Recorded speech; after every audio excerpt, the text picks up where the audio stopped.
thank you all very much for coming tonight. I think my first thanks, though, is to Sam, who organised this. Sam Groves, where are you today? Organised it. Thank you very much. Well, thank you again at the end.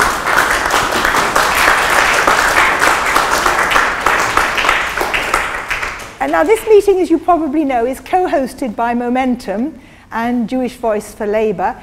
And if later on anyone wants to ask questions about either of those organisations, please do. Now this is a celebration of a Jewish tradition that many of the Jews in this audience are proud of, and I'm sure many non-Jews in the audience have just as proud a tradition, the tradition of being on the side of the underdog and the oppressed. And that's what Jewish Voice for Labour has been trying to explain. That's our role in the Labour Party. Of course, these traditions are widespread in other communities as well, but there's a very rebellious tradition also among Jews. I mean, Carlos attended a Passover in our house this year and couldn't believe the amount of interruptions, laughter, mockery. It's a good and a bad tradition, but it's a tradition that both David and I would have been brought up on, and to hear some of the Jewish community talking now, the tradition is to consider people like us the enemy. So David is going to speak to us tonight.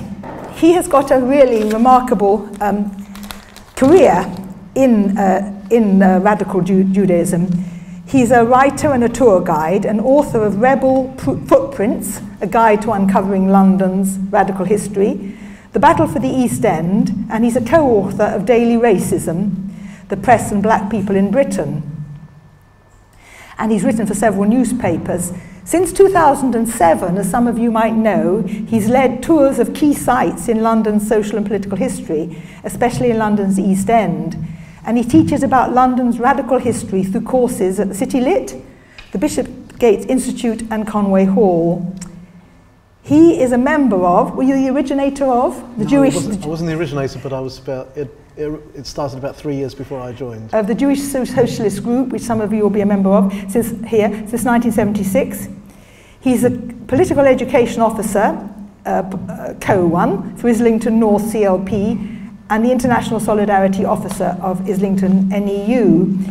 He spoke at the launch of Jewish Voice for Labour last September. I don't know if people heard him. And I probably should have said that I am Jenny Manson, co-chair of Jewish Voice for Labour. I didn't mention that. He's active in Unite Against Fascism, and for the last 2 years he's been a group leader of the educational trips to Krakow and Auschwitz. And actually I'm hoping to go this year, if hoping is the right word. And perhaps I can just say a brief word about Michelle Hansen. Michelle Hansen, who worked for The Guardian, and several people here were a great admirer, died very suddenly recently. But she went on this Auschwitz group, and both she and David wrote a really unbearably painful piece about their visit there, and we can send it to anyone who's interested. Remarkable piece. Thank you, David. Right.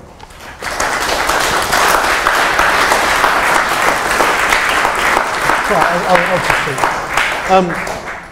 Thank you very much, and I'm very grateful to Barnet Momentum and JVL for inviting me to give this talk. Jewish Voice for Labour is one of several radical left-wing initiatives that exist not only in Britain but around the world. Jewish radicalism has a long, rich and international history. In my own lifetime, I can recall Jewish ANC activists who fought alongside black activists against apartheid in South Africa. The Jews in America who contributed a lot alongside black civil rights fighters in the struggles in the USA in the 60s and 70s. The Jews of Argentina in the late 1970s, less than 1% of the population, but more than 10% of the thousands of activists who were disappeared, tortured and killed by a semi-fascist regime, armed to the teeth, by the way, by the Israeli government. Jewish left-wing activists in different countries were themselves part of traditions that go back a long way in all the centres of mass immigration. And that mass immigration happened at the end of the 19th century and the beginning of the 20th century. And I want to focus on what happened here in London. And over the next half hour, 35 minutes, I want to convey the story of Jewish radicalism here in London in its most active period and celebrate the people and movements who were part of that fight for social justice, especially in the East End. But it's not just history, because many of the ideas and actions and the opposition they met will echo in today's world. Today, when we have right-wing Tories who self-identify as Jewish leaders, who have the chutzpah to think that they speak on behalf of all Jews. I want to start with a year that hopefully will be very familiar to people, 1936. If you were one of the 60,000 Jews who were living in 1 square mile around Aldgate and Whitechapel, you would have been fearful of the posters in the top left which advertise Oswald Mosley, who's threatening to march thousands of uniformed, jackbooted British Union of Fascist members right through the streets where the Jews are living in the East End. And when he marches through those streets, he wants to have 4 open-air meetings at the end, and he's going to hop from each one to the other. It was a deliberate provocation. The British Union of Fascists were agitating among the poor, the frustrated, the embittered, who were living on the edge of where the Jews were living. And it was telling them that all their problems of low pay, no pay, bad housing were the fault of the Jews. They were told that the Jews were taking their jobs and houses, Jews were criminals and devious. But from early 1936, it took on a slightly different slant. It became much more zoological. It was not only do the Jews take your jobs and your houses, but they're rats and vermin from the gutters of Whitechapel. They're a type of subhuman creature, and we have to rid the country of the Jews. That was the rhetoric of the fascists on the streets in 1936. Who could the Jews turn to for help? The police, in any confrontation, sided with the fascists. There were parliamentary debates, 2 big parliamentary debates in 1936, where the MPs for the local area gave so much evidence of the violence and the terror that the Jews were suffering in the East End, and they said it's all being done by one group and it's all being suffered by another group. But despite that, at the end of it, it was a bit like Yes Minister, because the Home Secretary says, well, the best thing is if everyone on all sides behaves reasonably.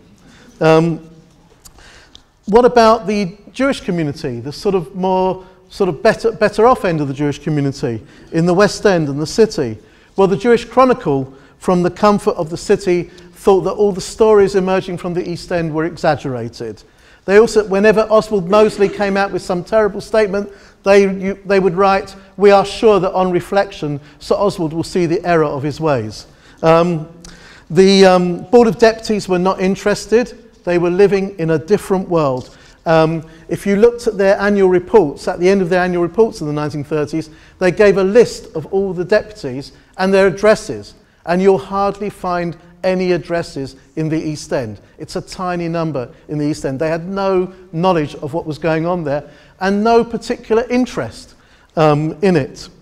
They believed very fully in British institutions and what they called British fair play and tolerance. So the Jews of the East End had to find their own solutions in the East End through their own organisations, one of which was the Workers' Circle, Arbeiterring in Yiddish, and that was a Jewish left-wing friendly society.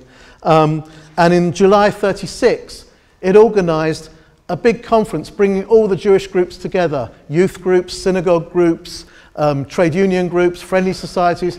They had nearly 200 people at this conference from 90 different organisations in the East End. And out of that came a militant anti-fascist group called the Jewish People's Council Against Fascism and Anti-Semitism. And they had 2 tasks, really, they saw. To mobilise as many Jews as possible in the fight against fascism, but also to unite the Jews with the non-Jewish anti-fascists. And in the non-Jewish anti-fascists were found in the Communist Party, in the Labour League of Youth, in the Independent Labour Party. In the week before Mosley's march, the Jewish People's Council launched a petition calling for the march to be called off. They got nearly 100,000 signatures in 2 days. And if you think there's 60,000 Jews, if every one of those Jews signed, including babies, you'd still be a lot of non-Jews signing that. The Home Secretary took no notice of the petition, so the next thing the Jewish People's Council did was put out a leaflet addressed to citizens of London, not addressed to the Jews, citizens of London, saying this march must not take place. Meaning that if the government won't ban it, the people will ban it. And that's what they did with what I would call the one very effective prevent strategy. And that prevent strategy was a big united demonstration. Tens of thousands on the streets outside Gardener's Corner, which was the gateway to the East End. 7,000 police were there to try and clear a path for the fascists to defend the cherished rights that we fought for in Britain. The right to march through immigrant communities, abuse them, threaten them, intimidate them, which comes under free speech and free movement. The freedom of the people there to be free from fear wasn't considered. The anti-fascists didn't just stand at Gardener's Corner.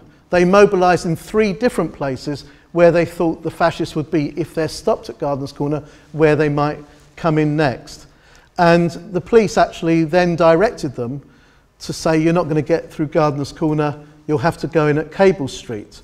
Now, Cable Street is a very narrow but important street. It was almost all Jewish for the first 2/3, coming from the city towards Limehouse. But the last third was Irish. And Mosley specifically tried to win the Irish against the Jews. And the anti-fascists were trying to bring the Jews and the Irish together against the fascists. And on that day, the anti-fascists had the upper hand. And lots of Irish people came from the Irish end of Cable Street to help build the barricades with the Jews. And there were 3 sets of barricades, 3 main sets of barricades. The police eventually dislodged the first one, which was a lorry tipped up on its side. And then they ran through to see if there was what was behind. They didn't realise there were other barricades behind. And the police got stuck between the first 2 barricades. And then a lot of people in the flats in Cable Street above the shops, and particularly women in those flats, picked up everything to hand in the kitchen and rained it down on the police. And with resistance from above and below, the police had to retreat. Now, following the success of Cable Street, I have to say the Board of Deputies did become more active against the Jewish People's Council, not against the British Union of Fascists. But where did that spirit of resistance come from? Were they angry about what the fascists were doing that week, that day, that month? Yeah, but there was a tradition of struggle against injustice and inequality, a refusal to accept second-class status. And that was forged through 5 decades of struggle as an embattled minority in the East End. But I want to go back to where that started in the 1880s. And that was the period in which Yiddish-speaking Jews from Eastern Europe emigrated to the East End, and it coincided with an upsurge of struggles for better lives in the East End. Workplace struggles, battles around housing, education, struggles against poverty, for more opportunities. But it wasn't just a coincidence that happened as the Jews were coming in, because many Jews were part of those general struggles in the East End. And they played a really important part in those radical and rebellious movements. And think about the people coming in from a situation of poverty, discrimination and persecution, and they arrived with a desire for freedom, justice and equality. And they knew this wouldn't be handed on a plate, but it's something they would have to fight for. And they were prepared to stand up and fight. About 150,000 East European Jews settled in the East End over a period of about 20-25 years. To survive in the new society, they had to earn money, and they worked principally for employers who spoke the same language as them, which was Yiddish. And they got work as Schneiders, Schusters and Stolliers. That's tailors, shoemakers and cabinet makers. In sweatshops where they worked really long hours for low pay, but they started to unionise and they fought back. 1889 was a particularly dramatic year in the East End. That was the year that the gas workers on the right there, they were the first workers in London to win the 8-hour day, something we need to fight for again. Eleanor Marx played a really significant role in that union. It's a forerunner of the General Municipal and Boilermakers Union. But East London was brought to a standstill that year by the dock strike. And you can see the dockers, a banner about the dockers in the middle. And by early September 1889, there were more than 100,000 people on strike in the East End. It was almost like a general strike of the East End workers. And that included about 7,500 immigrant Jewish clothing workers who closed down about 150 workshops. And what they were fighting for, you know, the gas workers wanted an 8-hour day. The dockers wanted more hours. They were getting just 2 hours work at a time. They wanted a minimum call-on for 4 hours work. The Jews wanted the 12-hour day. Always bigger. But that was because they were working 14 to 18 hours a day. That was the regular hours, 6 days a week. And many were working for piece rates rather than regular wages. The clothing industry was dominated by the City and West End firms, mainly long-standing non-Jewish firms, who subcontracted work to the East End where labour was cheap. And also there was government contracts that came their way, because Britain is usually at war, as you may notice, and there's always a demand for military clothing. And some of that was subcontracted to the East End. And they wanted, in their strike, the tailors wanted trade union rates for any work on government contracts. They had 16 members of their strike committee, led by a guy called Louis Lyons, who was the son of German Jewish immigrants who started tailoring at 11 years old. The owners tried to starve the members, the union members, back to work. But they had a union, they had a strike fund, there were donations coming in. But 4 weeks into the dispute, they had hardly anything left in their strike fund. And the employers were standing firm against the 12-hour day. And it looked like they would have to go back to work with having gained nothing. They had one last try, which was to visit the dock strike committee. And the dockers were mainly Irish Catholics. The tailors were mainly East European Jews. They weren't necessarily best buddies. But a delegation went, and they came back with a donation of £100, which was a lot then. It was the only donation in 3 figures they got in that dispute, and it was the decisive one because it meant they could keep the strike going. The employers had all these half-made clothes on in the workshops that were going nowhere. And so within days of that donation from the Irish Catholics, dockers coming in, the employers settled. It was a great moment of solidarity between the Jews and the Irish. It's a bit hard to fathom how you mobilised in those days. You know, there was a time before Twitter, before email and all that. And how could they call people out? What kind of infrastructure they built in order to do that? And one of the people that came in that year, on the photo at the top left, the very far left person is a guy called Wolf West, whose granddaughter's husband is a member of the Jewish Socialist Group.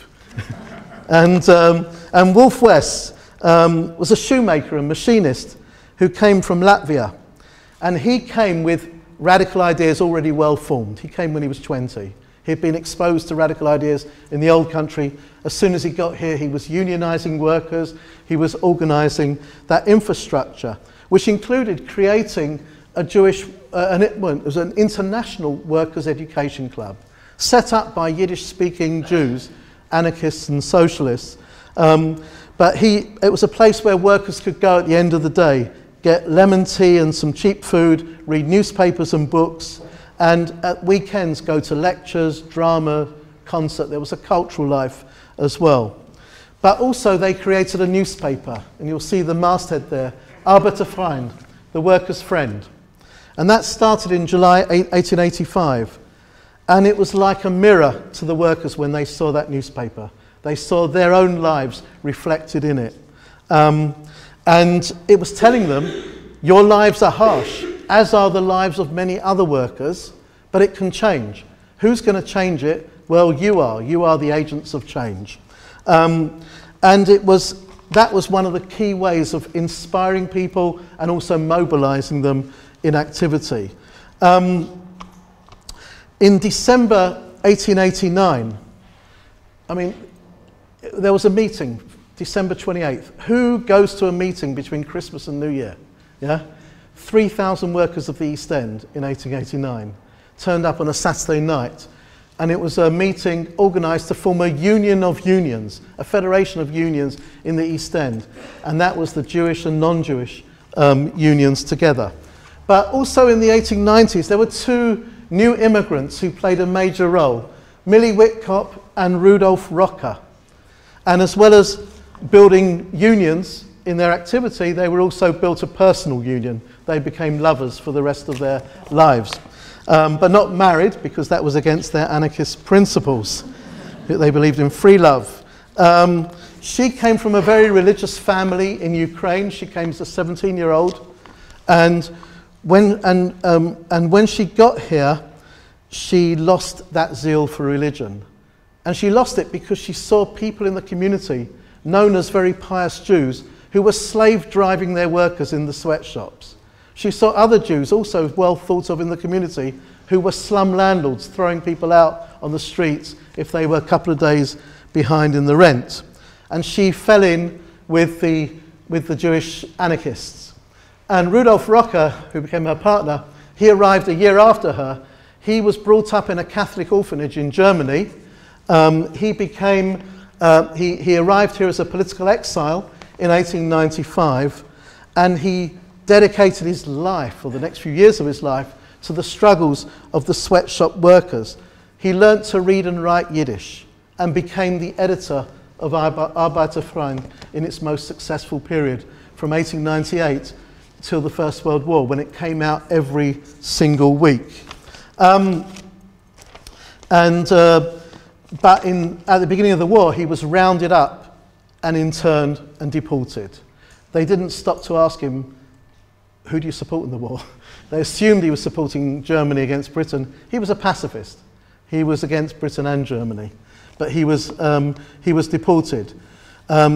Millie stayed on here, and she spent the last 2 years in prison for anti-conscription activities, the last 2 years of the war. And then they reunited in Germany, and when Hitler came to power, they fled to America, and they lived in an anarchist commune in upstate New York for the rest of their lives, but active in a whole range of anarchists and socialists, and with Millie particularly in feminist causes.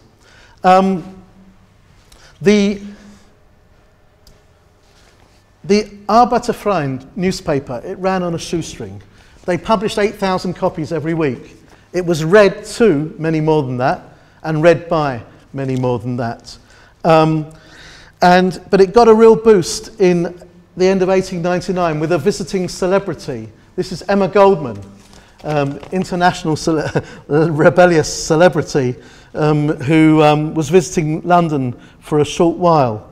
The writer Naomi Shepherd described Emma Goldman's whole life as a rebellion, as a Jewish girl from a traditional home against her parents' unhappy arranged marriage, as a woman against marriage and unwanted pregnancies. She says, for too long, women had kept their mouths shut and their wombs open. As an anarchist against the state, among anarchists against Puritanism and blind dedication. When she came to London, her first speaking engagement was in the West End. The Athenaeum Hall she spoke there. And she said, I'd caught a severe cold. My speaking was painful not only to myself, but also to the audience. But then she did 3 meetings in the East End, and hundreds came to those meetings, and there was a small entrance fee, and having paid for the room, the rest of it went to support the paper, the Arbeiterfreund. And she says, I was among my people, I knew their lives, hard and barren everywhere, more so in London. I found the right words to reach them. I was my own self in their midst. And And the building she spoke at was in a building called Christchurch Hall, also known as Hanbury Hall. The hall is still there. It's used as a boutique market at the weekends with very expensive goods, but the upper bit has been turned into luxury flats. I think that's the story of London. But there is a crisis for millionaires and billionaires. They haven't got enough places to live, and that's why there's so many buildings going up for them at the moment to meet that need, I'm sure. But one of the great talks that happened in that building, apart from Emma Goldman, was a guy called Benjamin Feigenbaum in 1889 on Yom Kippur, the holiest day of the Jewish calendar, when Jews are fasting for 25 hours, praying to God to let them live for another year. So how do you upset the apple cart? You organise a lecture on, is there a God? And he talked for an hour around the philosophical aspects of it. Then he cut to the chase. He said, if there is a God, how would he let me do this today? I give him 2 minutes to reveal himself. He counted down 2 minutes, and he was still there. He says, there is no God. A band started playing revolutionary tunes, and then he invited people to a Yom Kippur feast, not a fast, a feast, in another place where there'd be unkosher food.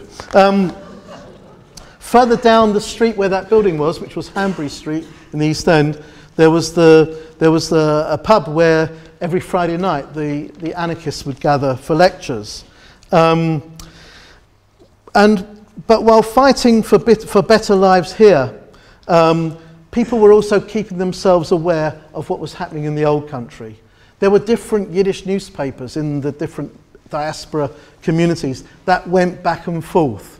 The Bundists in London, they had a paper called Der Wecker, the Awakener, and they also published in the early 1900s a sheet called Pogromenblatt, it means pogrom sheet, getting people aware of the pogroms that were taking place, the mob attacks on Jews in Russia, but also the fight back by the self-defense groups. And they raised money here, which was sent back to buy knives and guns for Jews to protect themselves from those who were committing pogroms. At first it was the men who were coming, but later there was kind of family reunification. It's a pattern with the different migrant groups who have come to the East End. And their lives were definitely richer with their families around them. But there was a threat to this and to any new immigrants that emerged in the early 1900s from a populist anti-immigrant movement, the British Brothers League. If you can imagine the love children of UKIP and the BNP, that's the British Brothers League. And they were led by Major Evans Gordon. You can see him on the far right there, really suffering the effects of immigration. That might be his only suit. And he was the Conservative MP for Whitechapel at the time. And he was pushing the British Brothers League's ideas. They were getting support from the newspapers. There's a sort of objective newspaper comment about the dirty, destitute, diseased, verminous and criminal foreigner who dumps himself on our soil and rates simultaneously should be forbidden to land. So there was pressure there from the press, and eventually the government gave in to this kind of pressure, and they brought in the Aliens Act of 1905, the first modern British immigration law. And everything that is repressive about immigration and refugee legislation in Britain is in that very first act. The immigration officers, the medical officers who can turn people away on medical grounds, and the law that if you let somebody in, later you can round them up and deport them if they've done something. All of that is there in the 1905 Act. Who saw that act through? A man called Lord Balfour, who was the Prime Minister at the time, who liked the idea of Jews going off to Palestine, as long as they didn't come here and live next door to him in Britain. Yeah? And interestingly, both Balfour and Major Evans Gordon were very close friends with Chaim Weizmann, became the first Prime Minister of Israel. A typical British Brothers League meeting, you'd have Evans Gordon up on the platform saying, this is Britain, the heart of the empire, not the dustbin of Europe. Let other nations burn their own refuse and all that kind of stuff. So things haven't changed that much. in the racist commentary. What was remarkable about the immigrants of the radicals of the East End is, with all the challenges they faced, having that energy and creativity to build an infrastructure to improve their lives. And one of the key movements that they built came out of a meeting in a flat in Bethnal Green in 1909, rented by an immigrant Jewish cabinet maker. It was the first meeting of the Arbeiterring, the workers' circle. Secular, left-wing friendly society dedicated to improving the lives and conditions of Yiddish-speaking immigrants, providing long-term support for unemployed, death benefits, if people needed to pay for a funeral, developing a cultural and educational life, like the International Workers' Education Club earlier, but this was a much bigger undertaking. There were many synagogue-based friendly societies. Usually they had one philanthropist who put some money in to start them off. The Workers' Circle would not take 1 penny of philanthropic money because that would compromise its dignity.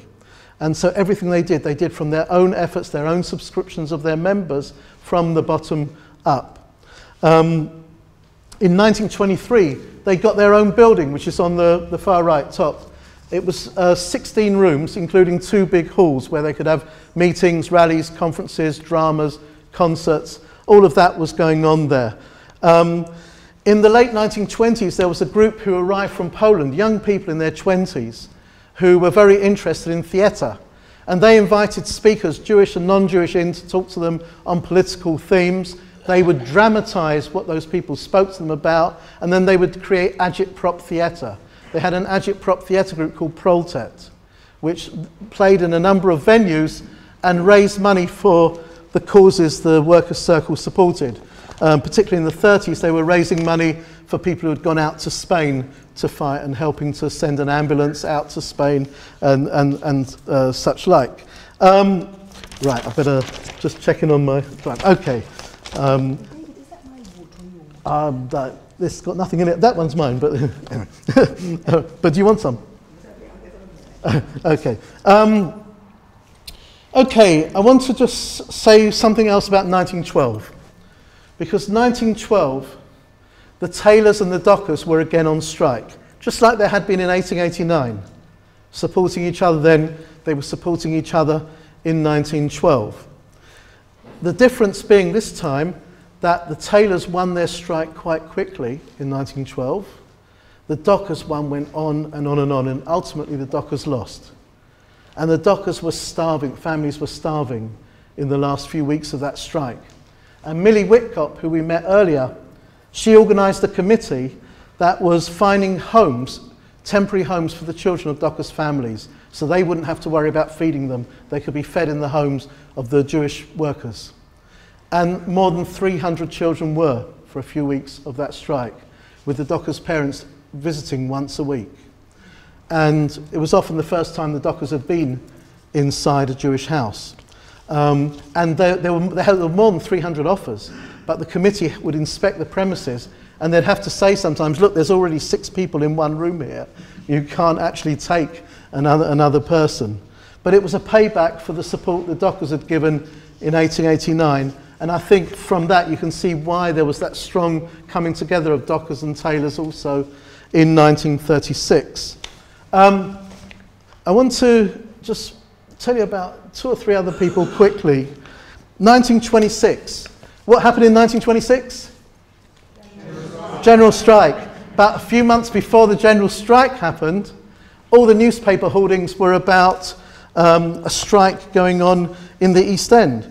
It said, trouser workers strike for a farthing a pair. The all-female workforce at Goldman's factory had walked out, led by the young trouser machinist Sarah Wesker, whose nephew was Arnold Wesker, who wrote the play Chicken Soup with Barley. And she, over the next few years, she led a whole number of strikes among the trouser makers, and they were largely women workers. I tried very hard to get in touch with Arnold, who's dead now, and did manage to ask him some things. How would he describe his aunt Sarah? And eventually I got an email back from Arnold Wesker's secretary saying, Sir Arnold will respond to your questions as long as they're not too numerous. Anyway, he did. And he said that she was feisty, loyal, affectionate, generous, a vehement feminist, a dedicated communist who thought Stalin could do no wrong. And Sarah lived with her sister Anne and her mother, who was an invalid. And when she wasn't in meetings or working, she was looking after her mother. And she was one of the founders of the United Clothing Workers Union, and its only female member on the executive committee. But a couple of years after that, she was made the first full-time women's organiser of that union. And she was elected to the Communist Party Central Committee in 1932, which was also a bit of a boys-only club. I'm going to move on to our final slide here. I've bypassed 1936 because we talked about Cable Street at the beginning. That was the battle of Cable Street. But the war against fascism was won between 36 and 39. And that was won not so much on the streets, but on the housing estates of the East End. And there was an amazing movement called the Stepney Tenants Defence League, which Communist Party and Labour Party activists had a big hand in getting together. And it worked particularly on the flats where people were living, where the border of the Jewish and Irish areas, Jewish and non-Jewish areas.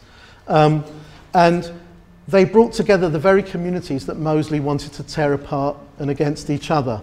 And they got them organised to fight on housing issues, for repairs, for better hygiene, for better lighting, for vermin control, all these kinds of things.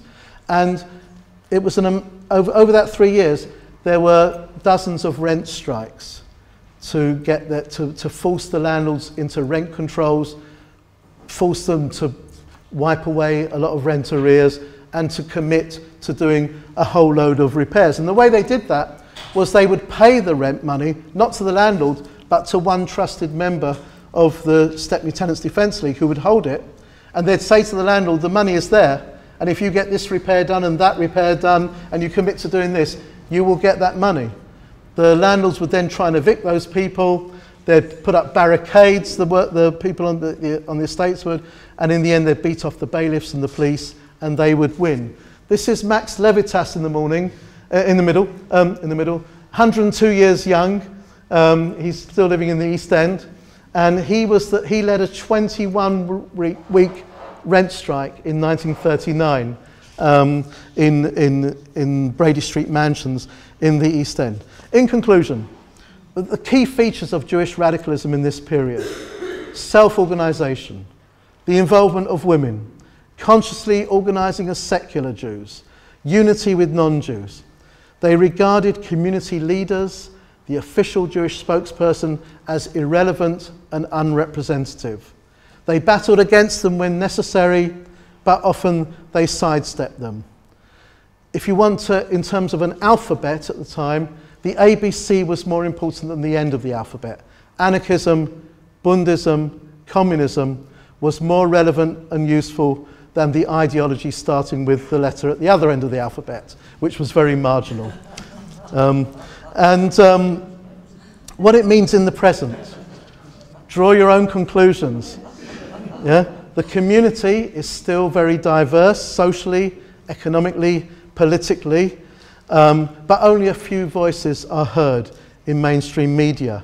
And I hope that we can draw inspiration from that past today for the Jewish rebels, from the Jewish rebels, strikers and anti-fascists of the past into our lives in the present. And the last slide is a shameless advert for my books, which you can get here for a tenner each tonight, but also my walks. I've got some walks coming up very soon, and there's leaflets on your chairs, and it'll be great to talk with you more about this on one of my walks. That's it.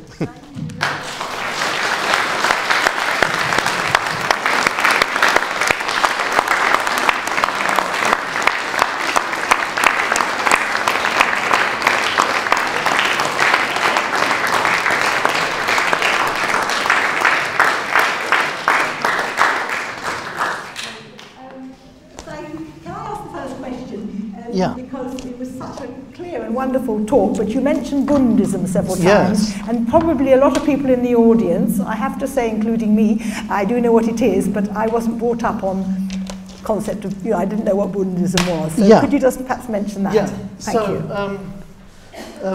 Bundism was created in the year 1897, same year as the Zionist movement. And actually Bundism and Zionism were two among several ideologies of the Jewish future that were being mooted at that point. The history we're receiving these days is almost entirely that it was only Zionism and everything else was fringe and marginal. Actually, it was very much the other way around. Zionism was a minority movement in every Jewish community around the world before the Second World War. And it struggled to become a majority in communities afterwards. But Bundism had opposite values to Zionism. In opposition to nationalism, it was internationalist and anti-nationalist. It had a slogan in Yiddish, "Dorten wo wir leben, dort ist unser Land." There where we live, that is our country.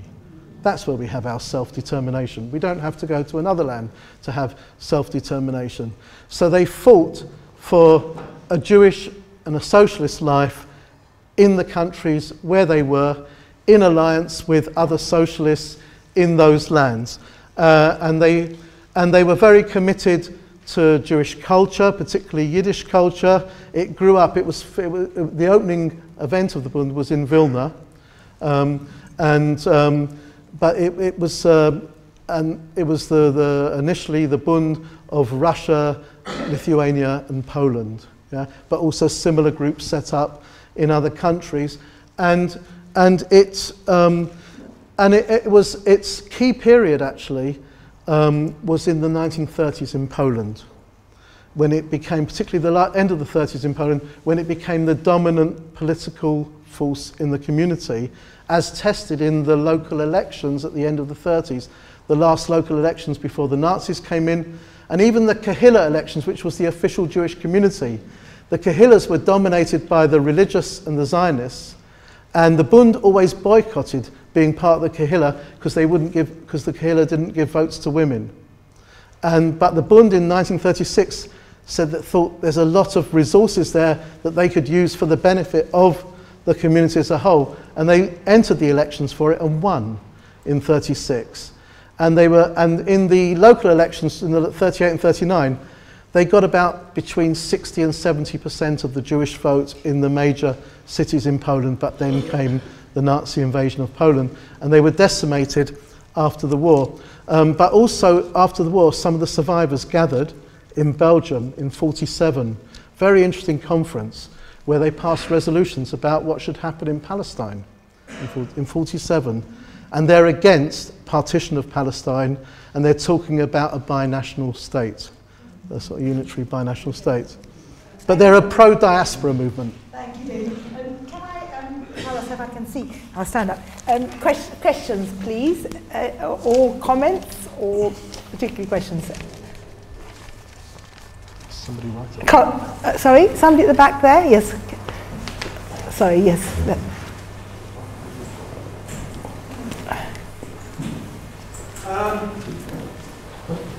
Thank you very much for the very interesting address. And I'm glad you brought up the history of the Jewish labour movement. I had a friend, he's passed away now, who was part of that history. His parents were Russian, and the language they spoke at home was in Russian and Yiddish, and he went into the garment trade and helped organise the unions. And he used to tell me about the political meetings on the street corners, that they used to have informal meetings. And much later on, he went into the garment trade in the West End, and after the war, he organised one of the very first strikes in the garment trade. And and actually, in the end, he won. But of course, he got sacked in the end. But the important thing is that I went several times to the East End to try and retrace his steps, because he wrote a book called Out of the Ghetto. Yeah, Joe Jacobs. And his name was Joseph Jacobs. And I retraced some of his steps, some of the houses that he mentioned in the book, his parents' house, the street where he lived, the flat where he lived, above a shop in Commercial Road. And some of those buildings are still there. Thank you very much indeed.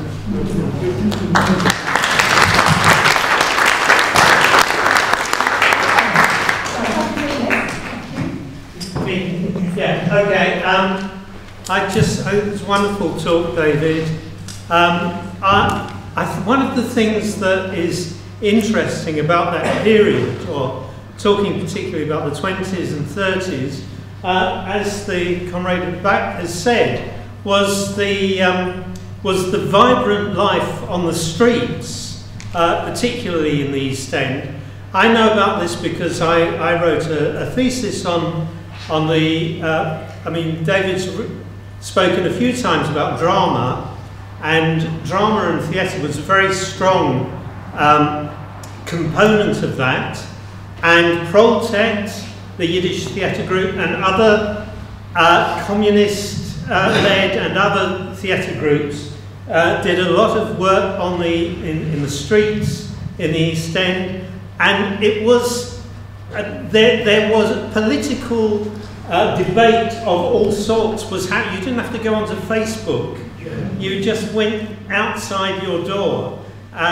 You know, at the weekends and in the evenings, and it was happening there. And it's a shame that we've got it, digitally, but it's a shame that we've lost that physical. Well, we've got it here as well to some extent, but not to the same extent where people were going out and bringing forward socialist ideas, all sorts of ideas. Fighting with one another ideologically and occasionally physically, sometimes being attacked by the police. In Joe Jacobs' book, there's talk about people in a workers' theatre movement group being attacked. One of them, Nat Cohen, who was one of the organisers of the international brigades, being arrested by the police. But there's that wonderful, vibrant life, which is part of that Jewish culture.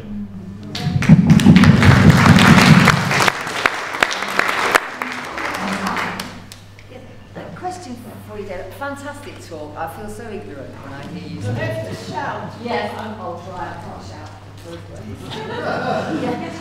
You've explained a bit about how, obviously, the Buddhist ideals were very current and adopted by large numbers of Jews before the war, and obviously the mass slaughter got rid of huge number, the majority of those adherents of those ideas. But there must be other reasons as well why we are now so marginal.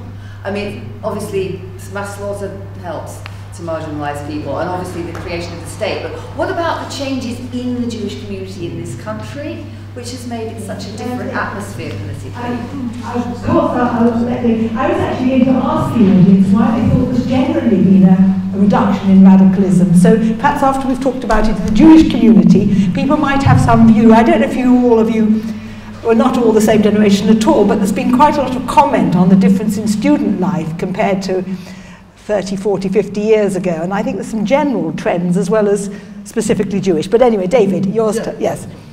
I'll just make a couple of comments on the earlier ones, then I'll come to Naomi's. Yes, I mean, Joe Jacobs' memoir is a really fantastic memoir, and it's really raw and unedited. His daughter helped put it together. She had to write the last chapter because he died before he finished writing it. And it's just an amazing an amazing book, and it has been republished since then, so you can, it is in print. And what both you and Ian were saying about the street corner meeting culture, the culture of meetings, also in cafes. I mean, you go into a cafe now, and all you see are people not communicating with each other, each with their Apple Mac in front of them and a cappuccino. And you know, but there was a number of cafes in the East End which were known as political meeting points where people would gather and have these discussions. And also, when the fascists were having street corner meetings, if the anti-fascists could take the pitch and deny them the pitch, they would do that.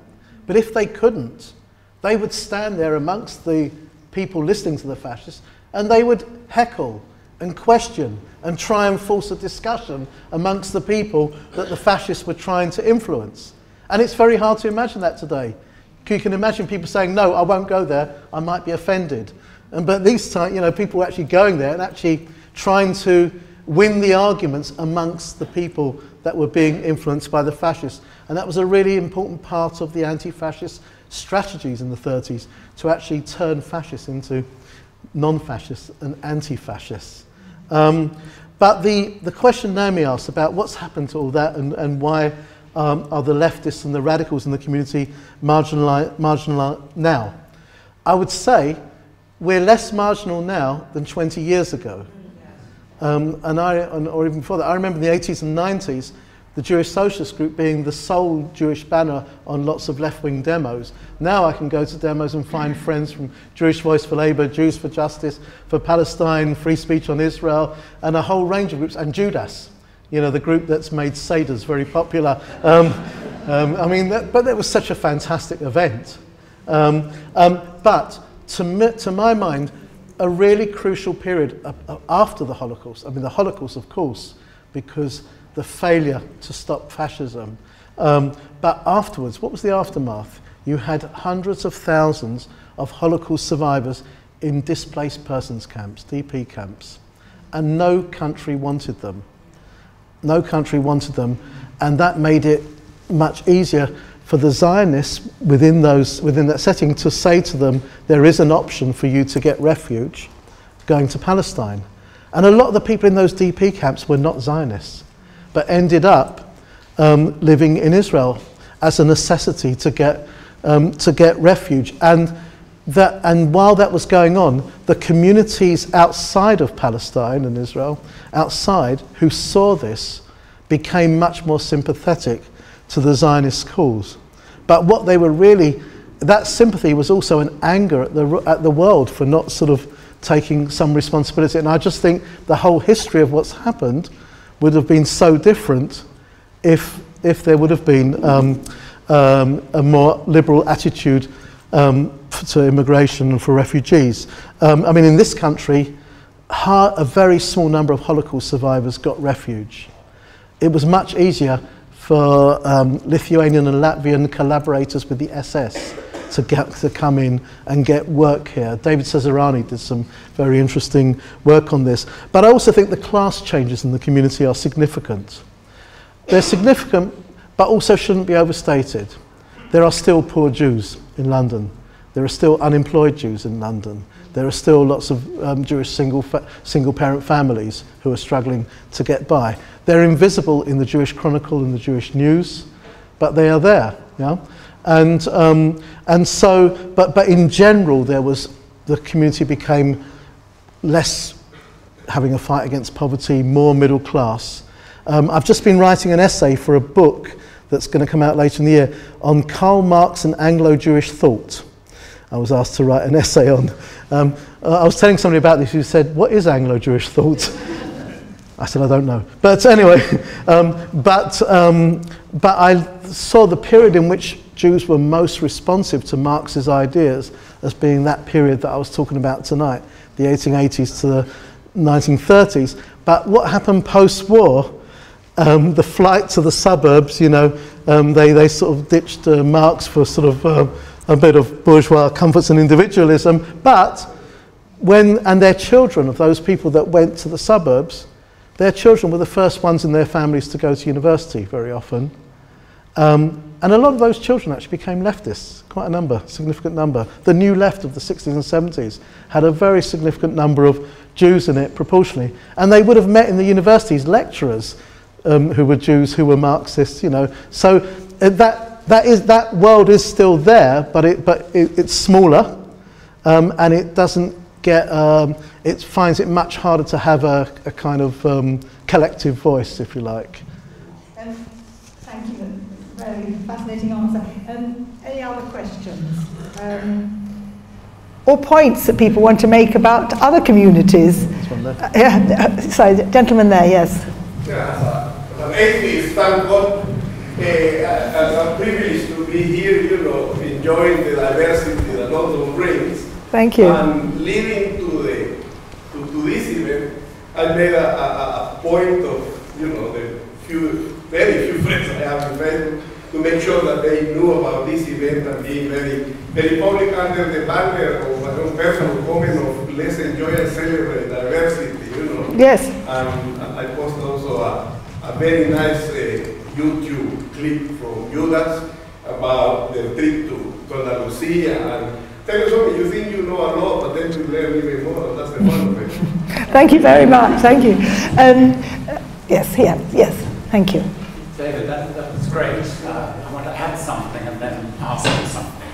And the adding is to shout. The adding is to remark about the conscious decisions that were made in diaspora communities to kill off Yiddish. I grew up in South Africa. My own family didn't speak Yiddish, my immediate family, but my grandparents and everyone else did. But when Jewish schools came in, kids who went to those schools and Yiddish-speaking teachers in those schools were not allowed to use Yiddish. It was part of building the new nation, leaving behind the heroic history that you've talked about, because we didn't want to be contaminated. We were building something new in Israel. And that's where I grew up and where my politics came from. And going to Israel was what life in apartheid South Africa was about for Jews, so that you could move from the frying pan into the fire, as I discovered when I went to Israel. But that's just the one point I want to make. The other is to ask you, you said that Jews often were striking against Jewish employers, that rent strikes were often against Jewish employers, and it is that class struggle within the Jewish community which seems to have given so much of the dynamic to the movement, and the diversity of that community, socially and politically, was so important at that time. And as you mentioned, we still have a lot of that diversity, but we've lost the ability to express it, or at least we've had controlling bodies who've acted as gatekeepers. When Jews for Justice for Palestinians was formed in 2002, and we met the Board of Deputies, we were already the wrong kind of Jews. And what is gratifying is that that was one voice, and our voice in support of Palestine rapidly had to become a voice in support of the right to speak as Jews in the community and not to be spoken for. And today it's delightful that Judas, in particular, the Jewish Socialist Group, and many other groups now express that diversity. And I think you're absolutely right. Things have got much better. It may not feel it when you hear the debate that was taking place while we've been having this meeting. In Parliament, the most terrible things have been said about anti-Semitism on the left, in the community, and so on. Overwhelmingly nonsense. But anyway, you know, there is an attempt once again to close down the debate. And what is so interesting from the history is the struggle to keep those spaces open, to reflect the real lives of real people in the community.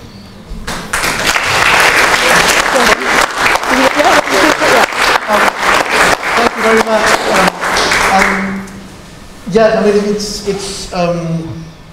the conscious decision to sort of downgrade Yiddish and to eventually sort of push it out. It came from two sources, because there's a kind of pre-Zionist source and a Zionist source. The pre-Zionist source was the Jews Free School, JFS, which was in existence originally from the late 1700s. It was for 15 Jewish orphans from Germany who came to London. And it then moved to other premises, bigger premises in 1822, which it stayed until 1939 in Bell Lane in the East End. And around 1900, it had 4,000 pupils in that school. 4,000 pupils. Playtime must have been manic. But the head teacher of that school through the last decades of the 19th century, his whole purpose as he saw it was to make the kids who went to that school English men and women of the Jewish faith, where they would be able to overcome any discrimination by being as much like the host society as possible, losing any cultural distinctiveness. And the first Jews that went there were German and Dutch Jews, Western European Jews. And they were kind of in a way easier to work on that agenda with. The East European Jews were much more alien and insisted on speaking their own mother tongue, Yiddish, their own Mamaloschen. And he used to tell the kids off for speaking Yiddish. Not just tell them off, but shout at them and beat them for speaking Yiddish. And tell them that they had to stop speaking, thinking and dreaming in Yiddish. And his intention was to make them as ready as possible to succeed in Britain, but it was at a price of taking away so much that was important to them about their cultural heritage. So that was a kind of self-inflicted wound. But then in the post-war world, in a number of different countries, you had schools, Jewish schools, set up with funding from the World Zionist Organization. I went to one, Clapton Jewish Day School in Hackney. And I don't know, either I was paying too much attention or not paying enough attention, but I've ended up as an anti-Zionist and an atheist. But we had more Hebrew lessons than English lessons. But it wasn't a living language for us. We got to know a lot of individual kind of words, and it wasn't the language that our parents and grandparents were speaking at home. There was a kind of disjunction. But in some countries, there was great pressure applied to schools that they would only continue to get funding if they abandoned Yiddish and took on Hebrew. And I know that particularly happened in Latin America, among the Latin American Jewish communities in the 1950s. There is some, I mean, in Canada and in the USA, there are still some secular Yiddish education initiatives that carry on. But there was a great pressure to replace diaspora culture, to treat diaspora as in very negative ways. And I think part of our job is to lift up the diaspora again and be proud of our diaspora Jewish identity. It's not just our community as well. I was talking to a teacher who teaches in a school in Bethnal Green, and I was quite shocked when he told me that it's a largely Bengali school, but the Bengali kids are told off for speaking Bengali in the playground. Now, I can understand in the lessons, they're conducting the lessons in English, but in the playground, when they're amongst themselves, when they're socializing, and I just think that's, that's a sort of very, very sort of negative attitude. The Jews versus Jews thing. With the rent strikes, they were often against. There were Jewish and non-Jewish landlords, but the amazing thing was the unity between Jews and non-Jews, whoever the landlord was, because they recognised that landlordism was the problem and not the ethnicity of the landlord. But the workplace ones were against Jewish employers because they worked for them, because they spoke the same language originally, and that set up the patterns of employment. And often they got work with people who were their neighbours in the old country. It was through those kind of networks. So they were striking against people they knew very well. And somebody mentioned Nat Cohen. Was it who mentioned that? Yeah, you mentioned Nat Cohen.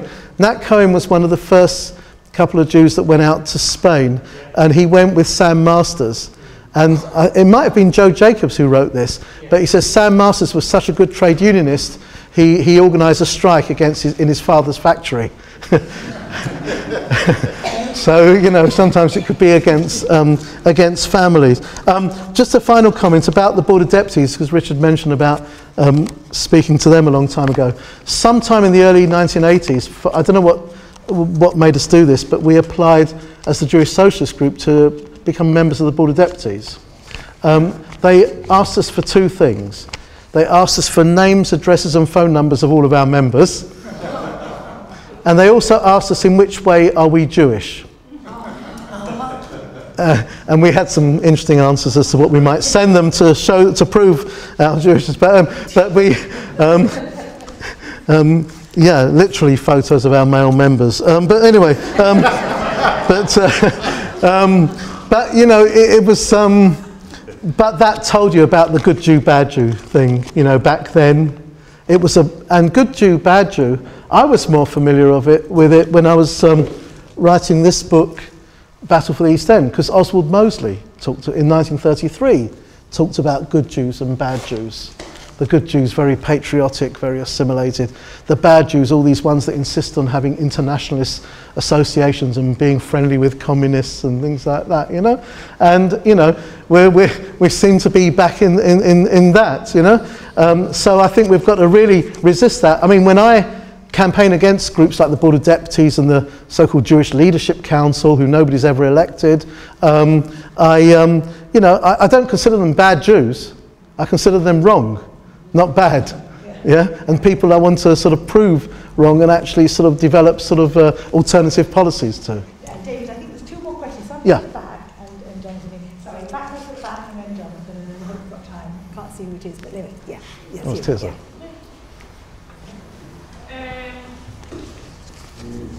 Thanks. I mean, I'm always fascinated by this history, and I know Dave, and I've been on his walks, which I highly recommend. And I personally, I feel this is my history as a Jew.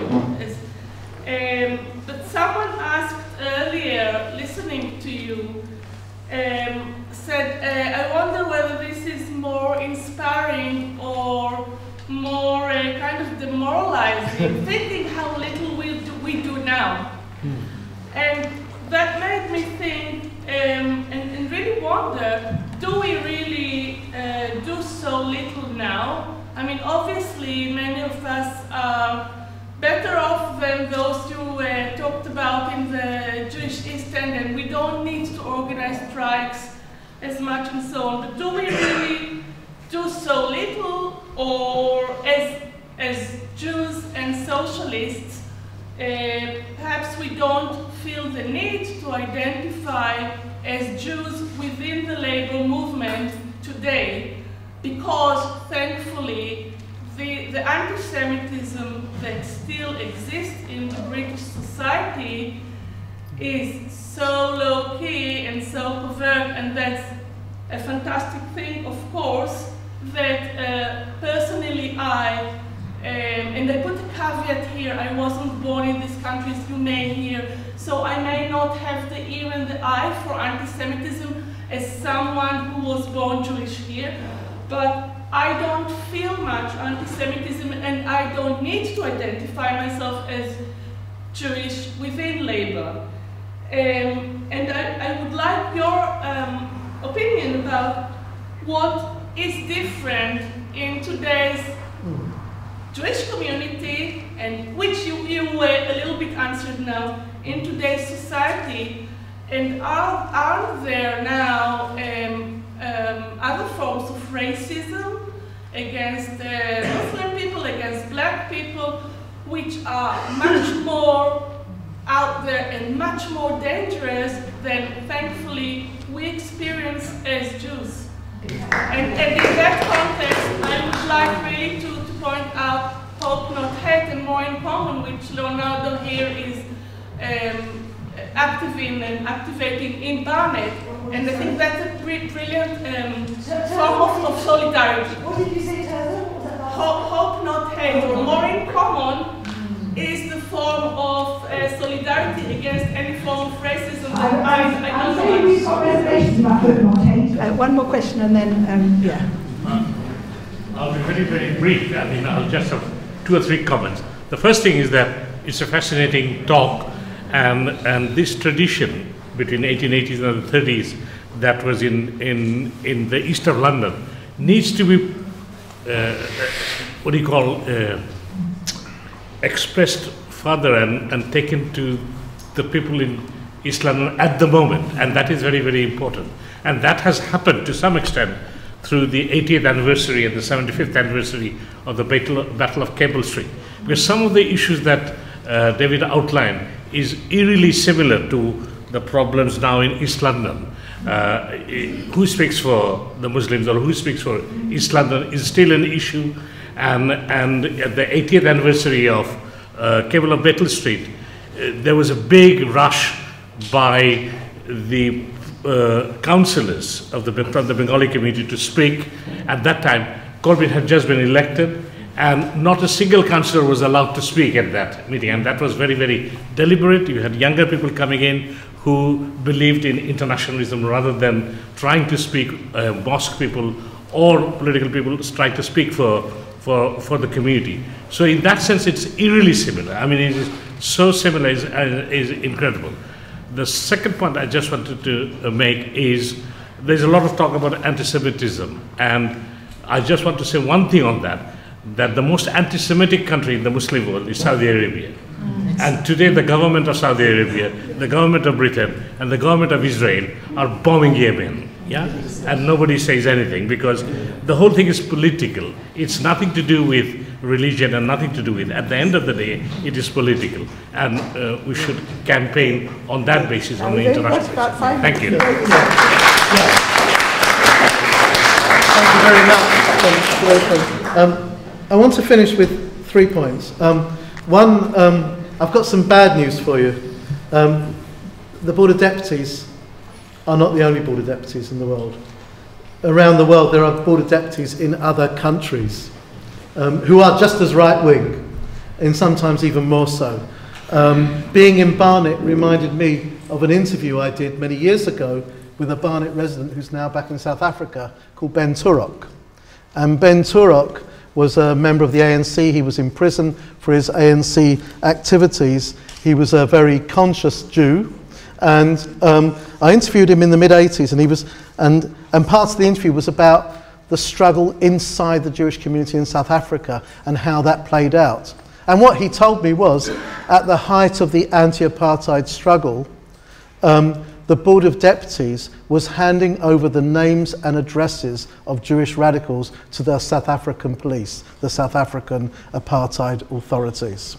Yeah, and it was a similar story in Argentina, which I referred to at the beginning. The Argentinian Board of Deputies played a very bad role in that situation. But I think there is a wider pattern among those very conservative forces who want to stay close to the powers in the state, and how that affects the way they try and represent the Jewish community and try and control the Jewish community. The points that Tirza raised about what people were able to do then, what are we should we be demoralised about comparing that we don't do enough now? I'm sure people had 28-hour days back in the day, because it's amazing how much they fitted in. And when you read sort of Joe Jacobs' books, he talks about being at meetings till 1 in the morning, then getting a few hours sleep and being at work about 7 o'clock in the morning. You know, it was remarkable, and I think the energy came from the political very sort of concentrated political situation that they were in. But on the question of anti-Semitism, I mean, I think this is complicated, because I think anti-Semitism is a serious problem in society. It kind of ebbs and flows. But what I would say is that with the fascist groups, and the fascist groups like the BNP have imploded, but what you've got now is you've got a whole number of small far-right grouplets, and for them, they've never moved away from their central idea of a Jewish world conspiracy, and the anti-Semitism within that is being expressed more openly. You would have to go back to the early 60s when you last had people coming on the streets with banners saying Hitler was right. That has happened again in the last 2 years. And so I think and also, I mean, I've given up my season ticket at West Ham after watching for 50 years. I hate the move to the new stadium. But when I used to go to West Ham football, I would hear the most unreconstructed anti-Semitism from the people around me. Even one guy I was sitting next to who was nudging me through a game saying, the people that run this club, a couple of Jew boys, aren't they? And I'm saying, what, Sullivan? Yeah, I mean, David Gold, yeah, but Sullivan. But I said, but you never know. You can't always tell who's Jewish these days, I said to him. Anyway, but I would hear some really terrible anti-Semitism there, even at a time when at the football ground, racism against Asian communities and black communities has receded to some extent. It's still there, but it's receded to some extent. And I think anti-Semitism is still playing an important role, which leads to my last point. Where it's playing a really important role at the moment is in Central and Eastern Europe.